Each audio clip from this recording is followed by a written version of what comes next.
उसंड गांव में प्रधान पद प्रत्याशी पूनम कश्यप के घर पर नेशनल खबर की टीम पहुंची है, जहां पर हम जानेंगे कि प्रधान पद प्रत्याशी की प्राथमिकताएं क्या रहेंगी अगर जनता उन्हें मौका देती है, और वह कौन से काम हैं जो आज तक अधूरे पड़े हैं जिनको वो काम करवाना चाहेंगी। हमारे साथ मौजूद हैं प्रधान पद की प्रत्याशी पूनम जी और उनके प्रतिनिधि के रूप में उन्हीं के एक परिवार के सदस्य। आइए जानते हैं कि किस तरह की इनकी प्राथमिकताएँ रहेंगी। पूनम जी, बहुत बहुत स्वागत है।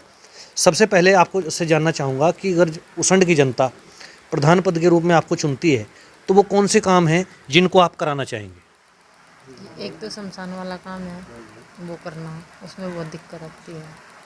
और एक इधर बारात घर नहीं है, उसमें भी ज़्यादा दिक्कत है, वो करना। क्योंकि जो हमारे कश्यप समाज है उन्हें बहुत परेशानी है, उनके लिए ये काम ज़रूरी है। अगर जनता आपको मौका देती है तो सबसे पहले आपसे जानना चाहूँगा, सबसे पहले ऐसा कौन सा काम होगा जिसको आप प्राथमिकता के आधार पर करवाना चाहेंगे। सबसे पहला काम होगा जी शमशान भूमि का। एक तो वहाँ पे टीन शेड की व्यवस्था नहीं है, क्योंकि जब बरसात होती है तो हमारा जो सब इसको तो जला देते हैं, लेकिन वहाँ पे जो पानी टपकता है, एक शमशान भूमि का रास्ता है बहुत दिनों से अटका पड़ा है। एक हमारे गांव में जो है, जैसे कहीं लिखा होता है ग्राम पंचायत आपका हार्दिक स्वागत करती है, हमारे गांव में कभी एक बोर्ड नहीं है, आज तक कहीं लगा ही नहीं है। कितने प्रधान आए और चले गए। बड़ा सवाल मन में है कि उसंड की जनता आपको चुनने जा रही है, हो सकता है भविष्य में आपको प्रधान पद करने का मौका मिले, लेकिन फिलहाल में जो वर्तमान में गांव दर गांव ये प्रधान पद के चुनाव में ये जो शराब, पैसा, फल, मिठाइयाँ बट रही हैं, इन पर आपका क्या नज़रिया है। होना चाहिए जी, दारू तो होना चाहिए क्योंकि ये तो गलत है। तो अगर होना चाहिए, थोड़ी मिठाई बांट सकते हैं, जैसे कि औरतें भी हैं उनके लिए। आपका क्या मानना है। मेरे ख्याल से सर आप बहुत गलत है जी। थोड़ा आओ घर पे मीठा मुँह कराओ। अब जो हम विकास के लिए पैसा आएगा पहले तो अपना पूरा करेंगे, हर किसी का मानना है। अगर हम आज खर्च करते हैं तो कल पूरा भी करेंगे। मेरे ख्याल से सरकार का ये करना चाहिए कि निष्पक्ष वोट देना चाहिए। आप लोग के सामने 8 प्रत्याशी और हैं मैदान में, अलग अलग समाज से जुड़े हुए हैं। जनता आपको क्यों चुने, क्या विशेषता है। और भी प्रत्याशी हैं अच्छाई के लिए, कि गांव का विकास बने। जी।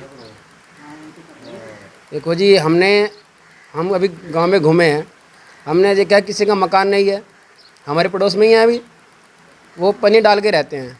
तो कहाँ गए थे हमारे प्रधान जी। हमारे 2 मकान हैं। अभी आप एससी में चलो, अभी बहुत मकान है वहाँ पे। नाले की सफाई देख लो, कहीं सफाई नहीं है अब तक। तो क्या करे सरकार का। गांव की जनता से क्या अपील करना चाहेंगे, क्या कहना चाहेंगे गांव की जनता के लिए। गांव की जनता के लिए बस यही, गांव का विकास करना चाहिए। जी, क्या कहना चाहेंगे। मेरा तो यही मानना है कि आने वाले समय में एक बार देखो गाँव का विकास कैसे करते हैं। रास्ता, सड़क, पानी, शमशान भूमि, सब व्यवस्था अच्छी होगी। अच्छा, एक सबसे बड़ा सवाल ये आता है, मैं आपसे सवाल जानना, चूँकि आप प्रत्याशी हैं। ग्राम प्रधान के चुनाव में अक्सर महिलाओं सीट आने पर मजबूरी में महिलाओं के पर्चे तो भरवा दिए जाते हैं, लेकिन जब प्रधानी करने का नंबर आता है तो वहाँ पुरुष आगे मिलते हैं, यानी प्रधान चुनने के बाद आपको घर बैठा दिया जाता है। आपके मामले में क्या होगा, आप घर बैठ जाएंगी या गाँव के विकास के लिए काम करेंगी, स्पष्ट शब्दों में बताइए। नहीं, घर नहीं बैठेंगे, गांव के विकास के लिए काम करेंगे जी। बहुत बहुत धन्यवाद। तो ये थी प्रधान पद की प्रत्याशी पूनम कश्यप जी, जिनका साफ तौर पर कहना है कि अगर जनता उनको चुनती है तो गांव का विकास होगा, और वो घर बैठकर नहीं होगा, गांव के लोगों के बीच में होगा, जनता के बीच में होगा। अब देखना होगा कि उसंड गांव की जनता पूनम को प्रधान पद पर ताज पहनाती है या कोई और होगा। अंजू प्रताप, नेशनल खबर, सहारनपुर।